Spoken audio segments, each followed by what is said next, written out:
The big kahuna of the automotive world, Toyota's RAV4 is new for 2026. Why watch my video? Because I'm taking you through the entire core lineup, mainstream, performance, and off-road. And like always, I will not waste your time. Let's get to it.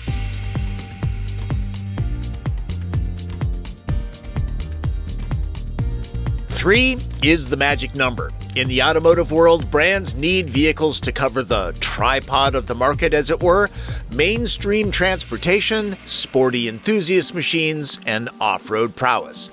Toyota's magic number seems to be 4, as in RAV4. The new 2026 model is trying to be all things to all buyers. I'm at a Toyota-sponsored event outside Phoenix, Arizona to check out the 6th generation. The RAV4 is now available and sold in over 180 countries across the globe. RAV has always done well with mainstream buyers. Those will gravitate to LE, XLE, SE, XSE, and Limited. The Big T is gunning for a wider audience with a more capable, adventuresome Woodland. GR Sport is for on-road enthusiasts. The big news? Like Camry, RAV is now all hybrid all the time, traditional and plug-in hybrid. Both drivetrains are the latest generations with added power and efficiency. This is not an all-new vehicle. It rides on the same TNGA-K platform as Generation 5 with some chassis modifications. Classic Toyota. If you didn't know, RAV4 is the most popular passenger vehicle sold in the United States and has been for a number of years. It's essentially the new Camry. Toyota sells well over 400,000 copies annually. So, as you might imagine, it's very important to the company. The sheet metal isn't a radical redo. Styling remains familiar. Most likely, the chief engineer's mission was, don't kill the golden goose. Overall, edges are crisper, the D-pillar has a heftier profile, cosmetics are grade dependent, the noses are all unique, especially Woodland that repositions the elliptical T-badge to the grille. Rear fascias change too. The fender garnish is similar across the RAV lineup, but with different textures. A shout out to the designers for not overdoing the cladding, even on Woodland. The cabin is completely redone. The smaller 10.5-inch interface screen matches the largest unit in 2025 models. It and this larger 12.9-incher run the latest version of the Toyota Audio Multimedia System. Love this new surround view camera setup that lets you scope out your domain. Lower tech includes these deep, useful storage pockets and a center console that's easy for both driver and passenger to get into. Plus, it flips from padded armrest to a tray, a good landing spot for a Mickey D's lunch. There's this trick with the cup holders too. It's kind of adjustable. The standard hybrid, or HEV, should see a take rate of around 85%. With all-wheel drive, it makes 236 total horsepower when combining the 2.5-liter four-cylinder and electric motors. That's up by 17 horses. Toyota doesn't offer total torque figures. Depending on grade, the eCVT transmission gets a traditional Prindle shifter like this, or a shift-by-wire control found in the Limited. Neither of them save space on the console. Equipped with all-wheel drive, the back tires are driven by electric motors. No drive shaft running to the rear like Hyundai Tucson and Kia Sportage. Like any modern vehicle, there are drive modes.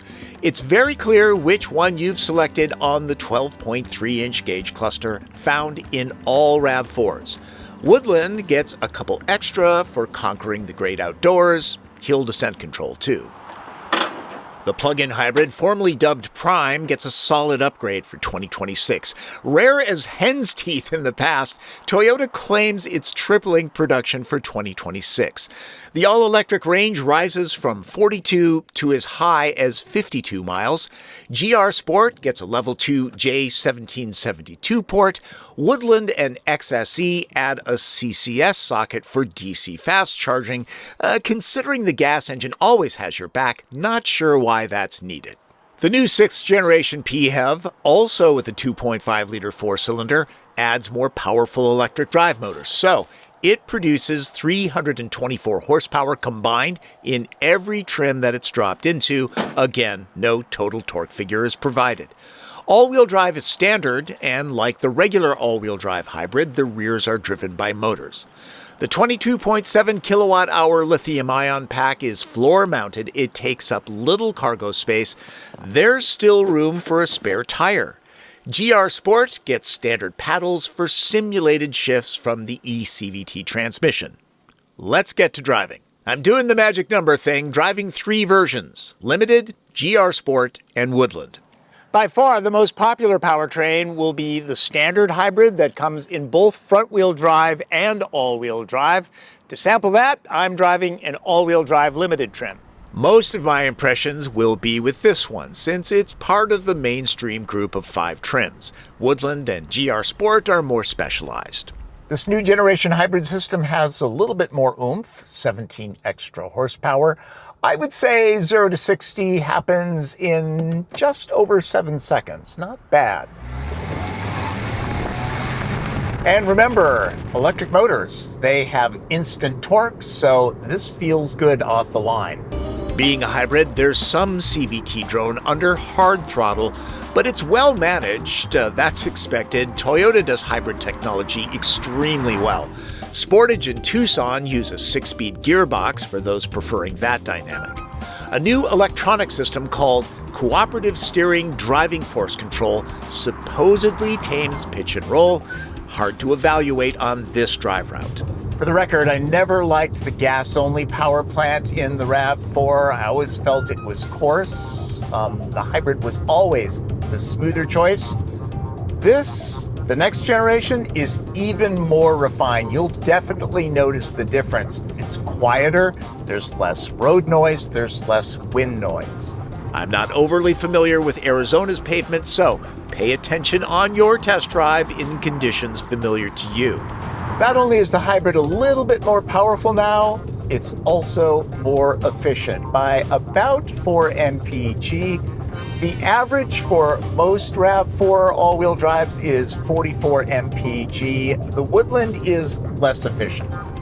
Toyota has ADAS technology covered, stuff like automatic emergency braking, lane keep assist, and blind spot warning. It's the latest TSS 4.0. RAV4 has that slightly raised seating position. The driving dynamics are very car-like. The steering weight is about perfect. Not too light, not too heavy. It's accurate. No micro corrections, so this would be good for a road trip. Even better if it's twisty tarmac. This. The GR Sport grade is new to RAV4, and, oftentimes when there's a sport badge on a vehicle, it simply means stripes and trim. Not in this case. GR only comes with the plug-in hybrid system, which is more powerful. There's 88 additional horsepower over the HEV, though the PHEV is 545 pounds heavier. In addition to the sport cosmetics, there are unique dampers. Those are fixed, not adaptive or adjustable. Performance tires, too. It's not hardcore performance. Toyota feels this is a gateway to the GR line. Maybe that's why the badge is GR Sport. Not only do these exclusive 20-inch wheels look awesome and badass, really fitting that attitude of the GR Sport model, each wheel helps reduce 2.2 kilograms of weight, 4.8 pounds each. Toyota had a table full of parts that are fitted to the GR to keep things buttoned down. This will be made in Japan, as will all plug-in hybrids. Other sport differences? There's a functional spoiler. The interior is available in a rainbow of colors, as long as that rainbow is black with red accents. The seats get a little more bolstering and grippy fabric. You won't forget you're in the GR Sport. If you do, consult a neurologist. In pure EV mode, this isn't going to be as quick off the line because you're not using all of the powertrain. But what does this have? An electric motor, and those have instant torque, so it feels quicker. I would say 0 to 60 in 9 seconds. For the full GR mode, you are going to want to use both sides of the powertrain, gas and electric. That does make a huge difference. Let's check it out. Yeah, definitely more oomph. I would say the 0 to 60 in that case is a solid 5 seconds. And there are manual shift paddles. They're simulated, of course. They're fine. There's a new electronically controlled brake system, pedal modulation from power recuperation to using the actual physical binders is as seamless as it gets in the automotive world. That goes for every RAV4, HEV or PHEV. Compared to the Limited, the driving dynamics of the GR are definitely different. Certainly the suspension is firmer, though never uncomfortable or harsh. It's a good setup. The steering weight seems to be firmer. Things seem to be more direct. This is a very good balance. It's not overly sporty, but it's definitely sporty enough. Pavement cracks are more noticeable with the lower profile tires. Is this a budget Macan? No, it doesn't connect to a driver's cerebral cortex the way the Porsche does. I do suspect the German is a lot more expensive. GR Sport does add extra engagement over the core RAV4s. It is perceptible. I suspect the PHEV's heavy floor-mounted pack drops the center of gravity too. Always good. Once the pack is depleted and this switches into hybrid mode, which is seamless by the way, Toyota estimates that the plug-in hybrid will return 41 miles per gallon when running on dinosaur juice alone. All right, let's move on to the next grade. If you're not into washing your car, the RAV that looks best dirty is the Woodland. The third leg of Toyota's RAV strategy is available with both powertrains. All-wheel drive is standard, so is a tow package. The aesthetics are more rugged. Duh. The 18-inch wheels wear all-terrain tires. The steering ratio is slightly different, too. Ground clearance is up by 0.4 of an inch to 8.5, so not a lot. Inside, there's a smattering of copper accents, nothing gaudy, and faint digital camo pattern. Seats are Softex material. RAV4 is leather-free when it comes to the seats. The roof rack is standard. So this isn't severe off-roading. I would call it a mild off-road experience. We're in the plug-in hybrid powertrain. And as we go down, we'll activate the downhill assist system, where you'll find you won't really even need to use the brakes. The car is going to do a lot of the deceleration for you. Heavy storms in the Phoenix area washed out the original off-road course, so Toyota pivoted to a smaller loop. But it does represent what owners might point their RAV towards. Christian will be my guide to the course. You're in trail mode, which activates kind of the on-demand all-wheel drive. Standard power is distributed 80-20 mostly to the front, but in the on-demand trail mode, has the capability going up to 80% to the rear. Woodland is not meant to tackle extreme terrain. So this Tacoma up here, I can see people taking it on terrain like this because, that's why people buy Tacomas. A RAV4 not so much, but this is handling it pretty well so far. Yeah. Woodland's main advantages come from the tires and 2 off-road drive modes. We've got the awesome camera system where we're able to see obstacles that maybe when we get up to the top of this hill, we can't see up over the hood. The extra half-inch of ground clearance isn't a huge advantage. There's no additional underbody protection either. Be careful around raised rocks. Pranging that battery pack would get expensive. I drove the Woodland some 8 miles to get to this course. The roof rack produces noticeable wind noise at highway speeds. If there's added sound off the all-terrain tires, that drowns it out. But it drives well, a lot like Limited, and much more car-like than 4Runner. Passenger volume remains the same as the outgoing RAV. I'm focusing on the Limited's interior. It's the top trim and the fanciest cabin Toyota offers. There are some soft touch points where hands and elbows land, but the majority of the plastic is hard. CR-V, Tucson, and Sportage offer a spendier-looking interior. Door handles feel plasticky as well. It's a functional space. Pockets and cubbies are everywhere. Like many vehicles these days, hard buttons are at a premium. At least the basics are here. It's easiest to use natural voice prompts. They work very well. Hey Toyota, what's my fuel economy? Your latest fuel consumption is 41.4 mpg. It does require a data plan once the trial period is over. Limited gets 2 phone charge pads. That might be better than marriage counseling. There's wireless Android Auto and Apple CarPlay too. Toyota has revamped its infotainment system. My time with it was short, but it feels like a big improvement. There's more of a homepage now instead of stark fonts on a screen. A new Snapdragon processor significantly improves the touch response. Other than the switch to full hybrid powertrains, the interface might be the vehicle's biggest upgrade. A lot of families depend on RAV4 for transportation. This will do them proud. I'm 5'9". Headroom is quite good. Knee, leg, and foot room, no shortage of that, although my size 11s are a little tight under there. Cushions are long and high enough for excellent thigh support. The door openings are a little bit small, and the doors themselves don't open very wide. Door pockets? Yeah, of course, and this cubby, which is actually kind of deep. No separate climate zone, there are adjustable vents and power ports to charge phones. There's a small spine running through here. I've seen worse. Most measurements are exactly the same back here. Toyota did manage to carve out an extra inch of hip room in the 2026 edition. 3 thinner adults will be okay for city excursions. For road trips, that would get a little crowded. In this case, 2 is the magic number, not 3. I'm at an event, and you know what that means, no TP trunk test, but I can tell you that the RAV4 Prime, what this used to be called, can take on 8 packs of softness and absorbency pretty good. The fact that there's a spare tire impresses me. Those are becoming rare. At 33.5 cubic feet with the seats up, the PHEV has 4 cubic feet less space than the standard hybrid. That's acceptable.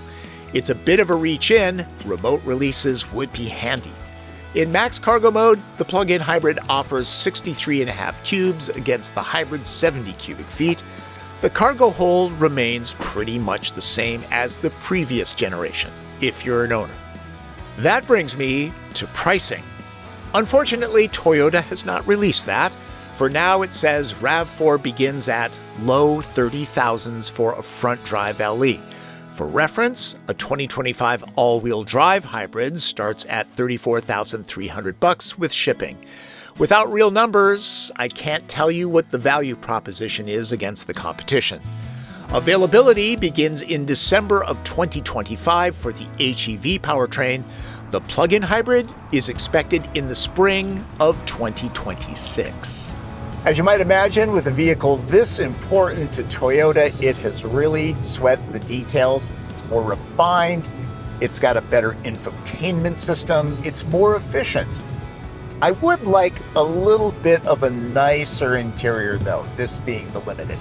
The competition keeps getting better and better. They're worth checking out since any vehicle is a big investment. The 6th generation RAV4 is exactly what you'd expect from the world's largest automaker, a laser-focused upgrade aimed at current owners. The GR Sport could get a few new customers into the fold. Mainstream appeal, some rugged ability, and a dollop of fun makes 3 the magic number for RAV4. Hope you got something out of my first look at the 2026 Toyota RAV4, all hybrid all the time. And before I go, it's very important for me to let you know that Toyota brought me to Arizona, put me up and fed me, but I do this because I want to give you information as quickly as possible, okay? It's not about the free meal, because really, I could stand to lose an extra couple pounds. Thanks for watching. Hey, you're here at the end. I'm assuming you enjoyed the video, so subscribe. Follow me on social media. I'm on all the major platforms. And if you do have a question, leave it in the comments. I am pretty good about getting back to people, okay? All right. That's Driven. I'm Tom Volk.